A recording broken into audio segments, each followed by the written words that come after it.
Eu saúdo a todos com a gloriosa paz do Senhor e Salvador, o Senhor Jesus Cristo. Amém? Trago o abraço da minha família, missionária Diva, a Sara, a Karen, para essa igreja que nós amamos muito. E vamos abrir a palavra, irmãos. Abramos a palavra em Mateus, no capítulo 6. O Evangelho de Mateus, capítulo 6. Apenas 3 versículos do capítulo 6, e são os versículos 25, 33 e 34. Mateus 6, versículo 25. Evangelho de Mateus, capítulo 6, versículo 25, diz assim a palavra: Por isso vos digo, não andeis ansiosos pela vossa vida, quanto ao que haveis de comer ou beber, nem pelo vosso corpo, quanto ao que haveis de vestir. Não é a vida mais do que o alimento, e o corpo mais do que as vestes? 33. Buscai, pois, em primeiro lugar o seu reino e a sua justiça, e todas estas coisas vos serão acrescentadas. Versículo 34. Portanto, não vos inquieteis com o dia de amanhã, pois o amanhã trará os seus cuidados. Basta ao dia o seu próprio mal. Deus maravilhoso, em o nome do Senhor e Salvador Jesus Cristo, prostrados, ó Pai amado, diante do escabeiro dos pés do Senhor, o teu povo se encontra, ó Santo Espírito de Deus, para ouvirmos a instrução do Senhor para os nossos corações, para as nossas vidas, para o teu povo que milita rumo com as vistas voltadas para o céu, para as alturas, para o reino maravilhoso, eterno e perfeito do Senhor. Fale aos nossos corações, ó Espírito Santo de Deus. Nós oramos em o nome do Senhor e Salvador Jesus Cristo. Uma das coisas, das causas de muitas doenças, muitas enfermidades e aborrecimentos, tristezas, angústias, apertos no coração e diversos males que afligem não somente nós, mas a humanidade toda, são as preocupações que uma vez ou outra nos assaltam, de repente nos sobrevém como um turbilhão, como uma cabeça d'água, que desce depois de uma grande e tormentosa tempestade. Mas entendemos e compreendemos, irmãos, que de nada nos ajuda as nossas muitas e variadas e diversas preocupações. Muito pelo contrário. As preocupações não resolvem nenhum problema na nossa vida. Não nos abre a porta da bem-sucessão, a porta da esperança. Muito pelo contrário. Apenas causa-nos muitos aborrecimentos. E por que não evitá-las? Vamos nos esforçar para evitá-las. Como? No manuseio da palavra, no entendimento da palavra, na compreensão da palavra, naquilo que a palavra de Deus nos ensina, que deve ser para nós a única regra de fé e prática no nosso viver diário. E é exatamente isso que nós acabamos de ler em Mateus capítulo 6, versículo 25. Por isso vos digo, a ordem maior do Rei dos Reis, do Senhor dos Senhores, daquele que do nada fez tudo, apenas por um relance da sua voz, da sua vontade, tudo passou a existir. Ele que conhece tudo, conhece todas as coisas, e nos fez. A palavra de Deus fala que nós somos a coroa da criação de Deus. Como Deus simplesmente, dualisticamente, poderia criar-nos e esquecer-nos e entregar-nos ao acaso ou às intempéries deste mundo tenebroso? De forma alguma. E a nós cabe sim, como igreja do Senhor Jesus, remidos do Senhor Jesus, confiarmos na ordem maior, na ordem superior que é do nosso Deus que nos fez. Por isso vos digo, Deus nos diz, igreja, não andeis ansiosos pela vossa vida, quanto ao que haveis de comer ou beber, nem pelo vosso corpo, quanto ao que haveis de vestir. Não é a vida mais do que o alimento e o corpo mais do que as vestes? Realmente os rudimentos deste mundo tenebroso, o mundo está passando por uma grande crise. Não é uma crise só do Brasil, a crise mundial, mas aquele que sustenta o mundo nas mãos, aquele que sustenta todas as coisas, aquele que dirige o curso da humanidade e do mundo também, ele diz que nós não devemos ficar ansiosos. Não é a crise, não é, seja lá que tipo de crise for, que deve roubar-nos a fé, a nossa confiança, a nossa dependência no Deus que mantém todas as coisas.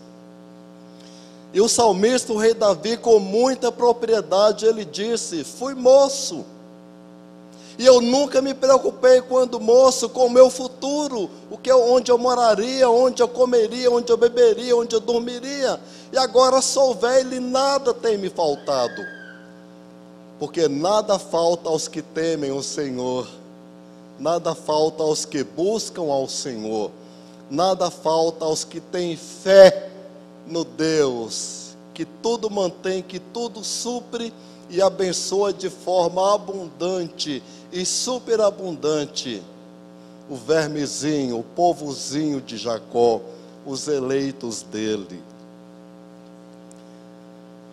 Vejamos alguns frutos inúteis, irmãos, então, das preocupações.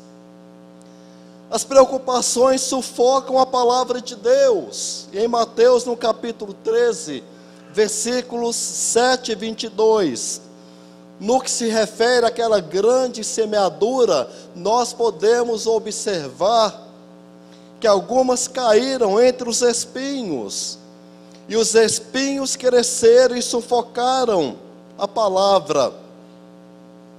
O que foi semeado entre os espinhos é o que ouve a palavra, porém os cuidados do mundo e a fascinação das riquezas sufocam a palavra, e ela fica infrutífera.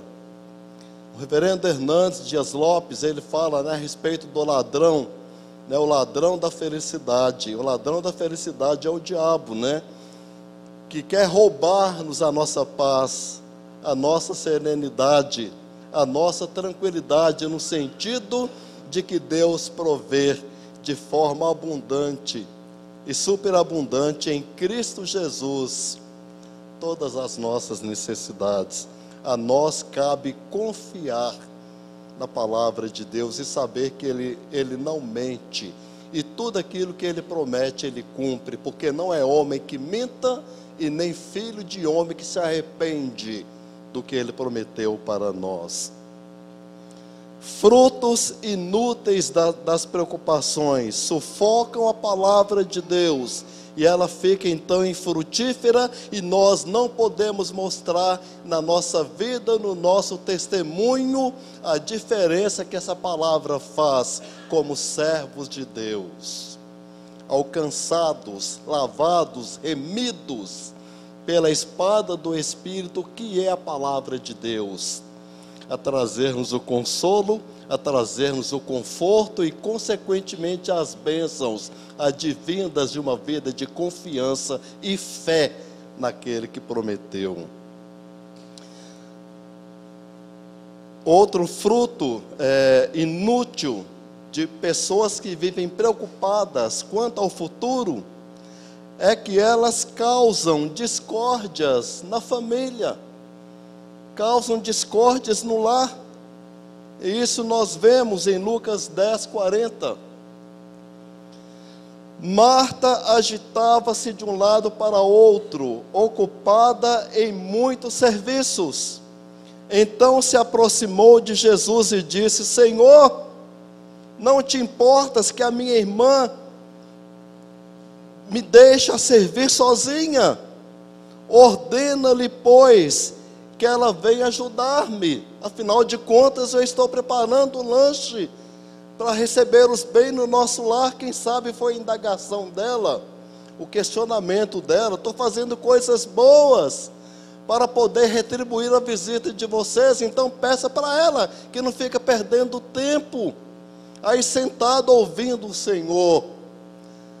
E a resposta do Senhor Jesus, sem nenhuma dúvida, na maior paz, serenidade e tranquilidade, foi a seguinte: Marta, te preocupas com muitas coisas, uma coisa só basta.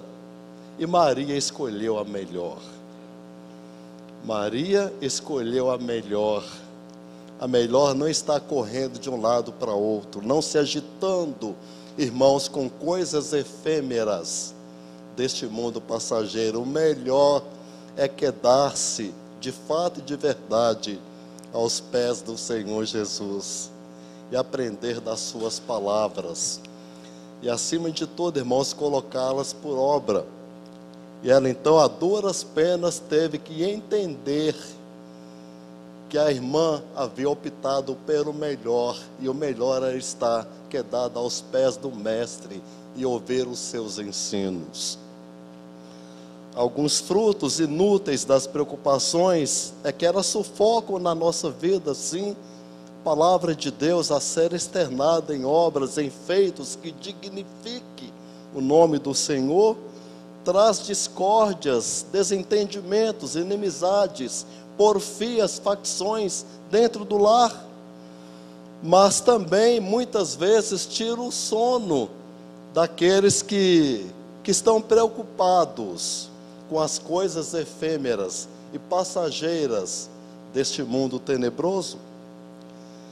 E nos apresenta Eclesiastes capítulo 8, versículo 16, quando diz: aplicando-me a conhecer a sabedoria e a ver o trabalho que há sobre a terra, pois nem de dia nem de noite vê o homem sono para os teus olhos. E lendo a respeito, especificamente entendendo e procurando compreender melhor essa passagem, há cerca de aproximadamente uns 10 anos atrás, um jovem brasileiro passou no Fantástico. Um jovem ambicioso que foi tentar a sorte nos Estados Unidos.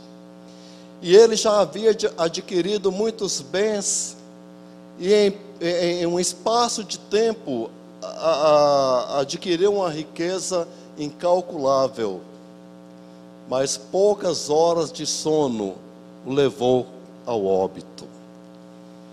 Poucas horas dormidas o levou a óbito. Tira o sono aqueles que estão em uma vida tão efêmera, passageira, valorizando e supervalorizando talvez os bens materiais, colocando a sua visão, enquadrando-se dentro de padrões contrários e contraditórios ao verdadeiro objetivo do homem. O catecismo maior da nossa igreja fala que a única finalidade do homem, o homem existe para gozar a Deus e glorificá-lo para sempre. E aqueles que têm confundido essa realidade, não só da igreja, presbiteriana do Brasil, mas a finalidade do homem tem se perdido em emaranhado de coisas que não vão trazer prazer para a vida, não vai trazer satisfação para a vida do homem, porque o verdadeiro prazer nosso é louvar a Deus e gozá-lo para sempre. Essa é a finalidade que Deus teve ao criar a humanidade e especificamente imprimir em nós os preceitos eternos do reino dele. A Bíblia nos adverte contra as preocupações. Nada neste mundo nos deve preocupar. Não andeis ansiosos de coisa alguma. Em tudo, porém, sejam conhecidas diante de Deus as vossas petições pela oração e pela súplica com ações de graça. Nem o nosso melhor amigo, nem a nossa pessoa mais confidencial deve saber dos nossos anseios, daquilo que desejamos, daquilo que queremos, mas Deus sim, em oração, em súplica e tomando posse pela fé de que aquilo acontecerá. É assim o método, a regra prática que Paulo se nos apresenta em Filipenses capítulo 4, versículo 6. A Bíblia continua nos advertindo contra as nossas constantes preocupações. Mas vejamos então a posição do Senhor, o nosso Deus soberano, o que Ele fala, o que Ele pensa a respeito disso. Nós inclusive já lemos com muita propriedade aqui no capítulo 6, versículos 25 e 27. Por isso vos digo, não, de novo, não andeis ansiosos pela vossa vida, quanto ao que haveis de comer ou beber, nem pelo vosso corpo, quanto ao que haveis de vestir. Não é a vida mais do que o alimento e o corpo mais do que as vestes? Observai as aves do céu, não semeiam, não colhem, não ajuntam em celeiros, contudo vosso Pai Celeste as sustenta. Porventura não valeis vós muito mais do que as aves? Não valemos nós muito mais do que as aves que estão voando aí, que não tem a preocupação da crise do mundo, não tem preocupação com o sol que está destruindo. Antes de ontem passou no jornal, grandes plantações em São Paulo que o sol está simplesmente cozinhando. As aves não têm essa preocupação e nós valemos muito mais para Deus do que elas. Qual de vós, por ansioso que esteja, pode acrescentar um côvado ao curso da sua vida? Mateus 6, 25 e 27. Um côvado, irmãos, é medida de comprimento e mede 66 centímetros. Mas vejamos ainda a posição do apóstolo Paulo. Ele que foi um homem marcado por tantas intempéries e que descreve em suas epístolas o amontoado de adversidades, de traumas, de problemas existenciais, de perseguições, de lutas, e ele diz: aprendi a estar contente, aprendi a estar satisfeita em toda e qualquer situação. Eu sei, eu aprendi, foi uma questão de aprendizado para Paulo. Eu aprendi a estar muito contente, aprendi a estar feliz na abundância, mas também na escassez, na fome, nas perseguições, nas injúrias, nos açoites, enfim, foi uma questão de aprendizado. E nós estamos na mesma escola. E Paulo diz: o que realmente eu quero é que estejais livres de preocupações. Porque Paulo nos ensina isso, irmãos? Porque nada deve impedir-nos, o nosso caminho tem que estar desvencilhado das tais preocupações, para que em 1 Coríntios, no capítulo 7, versículo 32, ele diz, O que realmente eu quero é que estejais livres de preocupações. E o capítulo 7, versículo 35, a parte B diz: se vocês têm que estar preocupados, se vocês têm que ficar preocupados, a gente pode entender assim: somente para o que é decoroso, e vos facilite o consagrar-vos desimpedidamente ao Senhor. Se temos que ficar preocupados, irmãos, não é com o dia de amanhã. Perdi o emprego, terminei faculdade e o trabalho. A coisa agora esse ano complicou, né? O que eu ganhava antes não ganho mais, enfim. Essa não deve ser a nossa preocupação. E se devemos ter, a finalidade que Paulo se nos apresenta é essa: desimpedidos para melhor servir ao Senhor, melhor viver uma vida de consagração ao Senhor, numa vida de decoro, uma vida decorosa. O que te preocupa, meu amado irmão? Qual é a sua preocupação? É dinheiro? Investimentos na bolsa? Onde? Talvez não seja o dinheiro, mas talvez seja a falta dele. O arroxo, né, o aperto financeiro para o ano que vem, planos frustrados. O que te preocupa? É a profissão, é o casamento, a criação de filhos, a faculdade. Não deve ser, não deve ser. E Paulo ainda continua nos mandando, né? Só salientando, só confirmando, só ratificando de novo. Filipenses 4:6. Não andeis ansiosos de coisa alguma. Em tudo, porém, sejam conhecidas diante de Deus as vossas petições, pela oração, pela súplica, agradecendo a Deus de antemão. Senhor, te agradeço já pelo trabalho que tenho buscado. Te agradeço pela faculdade, né, Adassa? Faculdade, né, que agora eu vou começar 4 anos, 5, né, 6 se for medicina e outros cursos mais. Te agradeço pela minha vitória. Te agradeço pelo meu emprego, não sei onde, mas eu posso te agradecer já. Te agradeço pelo meu esposo, pela minha esposa. Te agradeço pelo meu futuro, porque eu sei que o que o Senhor tem para mim são bênçãos, e o Senhor não mente, e a tua palavra não nega essas bênçãos maravilhosas para mim. Está confirmado na palavra, e eu faço uso, e eu tomo posse daquilo que o Senhor me promete na palavra. Pedro também nos ensina, viu, irmãos, quanto às preocupações não fazer parte da nossa vida. E está em 1 Pedro capítulo 5, versículo 7. Pedro nos manda deixá-las com o Senhor, o Deus Todo-Poderoso, que nos conhece, que nos formou, que nos conhece desde a substância ainda informe.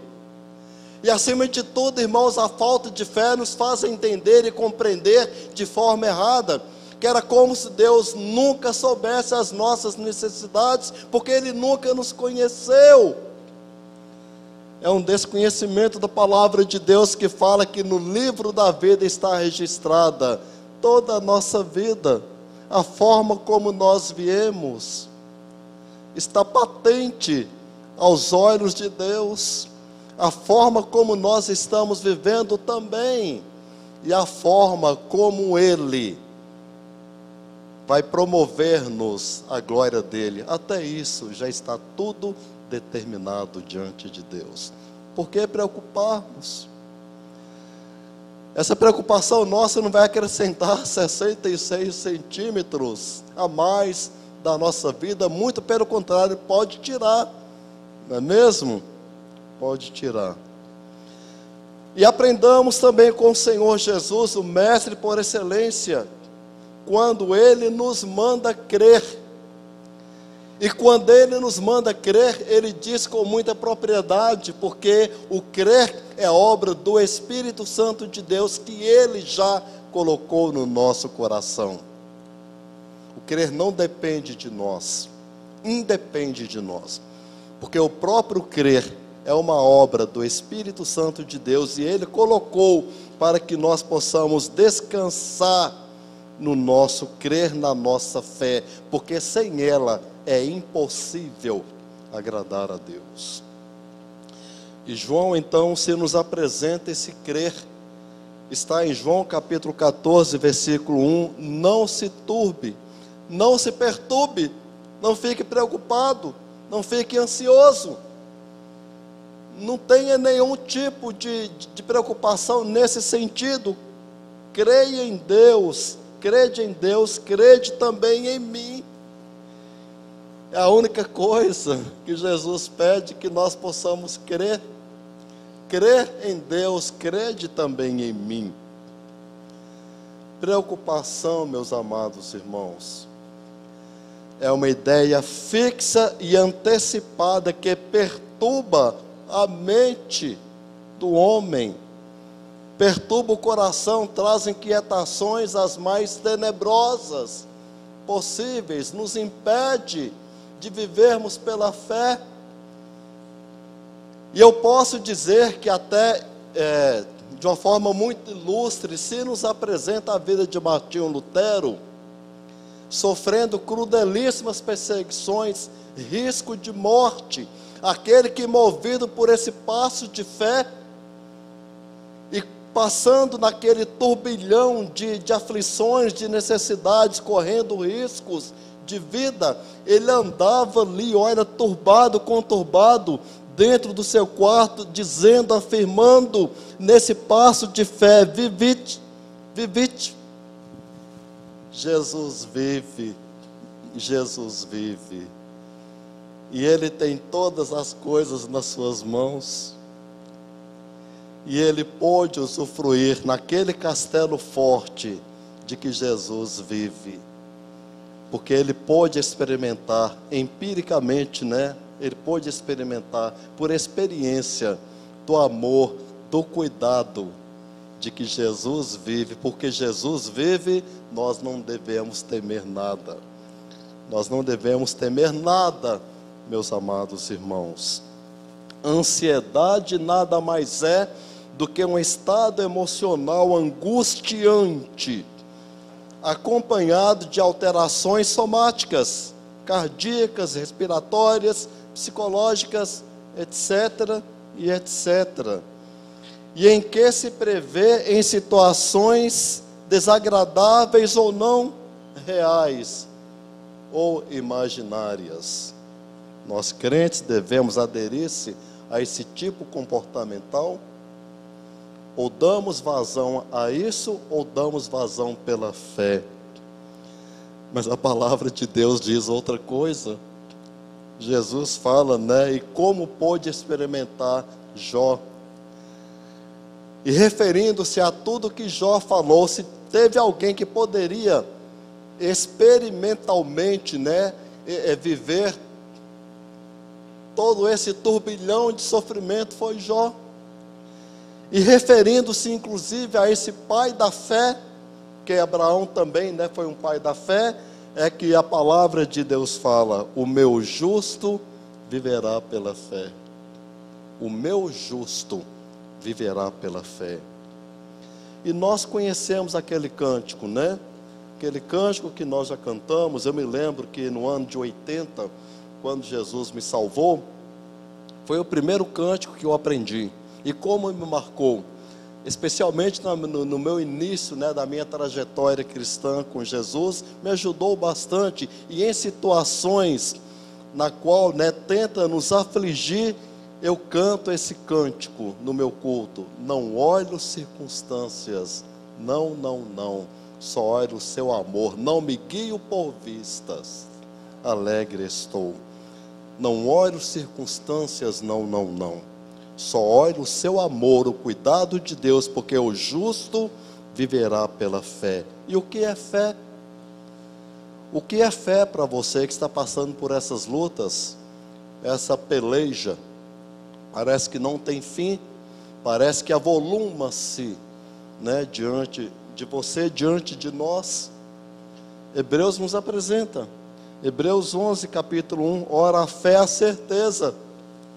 A fé é a certeza de coisas que se esperam e a convicção de fatos que não se vê.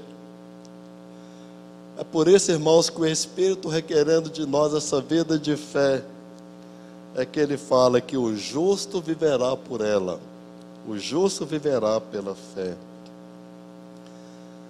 Em Mateus, no capítulo 6, versículo 19 a 21, também a palavra de Deus fala assim: não acumuleis para vós outros tesouros sobre a terra, onde a traça e a ferrugem corroem, e onde ladrões escavam e roubam, mas ajuntai para vós outros tesouros no céu, onde traça nem ferrugem corrói, e onde ladrões não escavam nem roubam. Por quê? Por quê? A própria palavra de Deus responde: porque onde está o teu tesouro, aí estará também o teu coração. Em que você tem investido, meu irmão? Qual tem sido o esforço da sua vida? Esse mundo passageiro, Pedro fala: não ameis o mundo, e nem as coisas que tem no mundo, porque aqueles que amaram o mundo, o amor do Pai não está nele. Por quê? Porque o mundo passa, bem como as suas paixões e concupiscências, mas aquele que faz a vontade de Deus, esse viverá eternamente. Não olhe as circunstâncias e buscai em primeiro lugar o que os irmãos ministrando no louvor, né, com muita propriedade. Buscai em primeiro lugar o seu reino e a sua justiça, e as outras coisas serão acrescentadas, porque nós não existimos pelas outras coisas. Logo, consequentemente, elas não devem ser buscadas em primeiro lugar. O que Deus quer é que nós busquemos em primeiro lugar o reino dele e a justiça dele, e as outras coisas nos venham como consequência, mas de buscar em primeiro lugar o reino dele e a justiça dele. Quanto ao jovem rico, Jesus disse: vai. Você observa os mandamentos? Observo tudo desde a minha mais tenra idade. Ele não tinha obstáculos na palavra de Deus e podia se gabar de ser um jovem observador da lei, até praticante. Não adulterarás, não furtarás, honra teu pai. Cumpro tudo isso, Senhor. Mas lá no fundinho do coração tinha algo que impedia de fato e de verdade ele tomar posse da verdadeira riqueza. O que pode te impedir, meu amado irmão, de tomar posse da verdadeira riqueza? E Jesus então foi lá em cima e falou: então vai, vende tudo que tem e reparte com os pobres, aí você terá. Vai, vende tudo que tens, dá aos pobres e terás um tesouro no reino do céu. Então vem e segue-me. Mateus 10, 21. E a palavra de Deus fala que como aquele jovem não estava de compromisso certo, firmado, solidificado, embasado na palavra, ele saiu muito triste, porque ele buscava as outras coisas que deveria ser consequência de se buscar em primeiro lugar o reino de Deus. Que Deus nos abençoe, meus irmãos. Não andemos ansiosos. Ansiedade é falta de fé, e sem fé é impossível agradar a Deus, porque o meu justo viverá pela fé, e fé é a certeza de coisas que se esperam e a firme convicção de fatos que não se vê. Que Deus nos abençoe.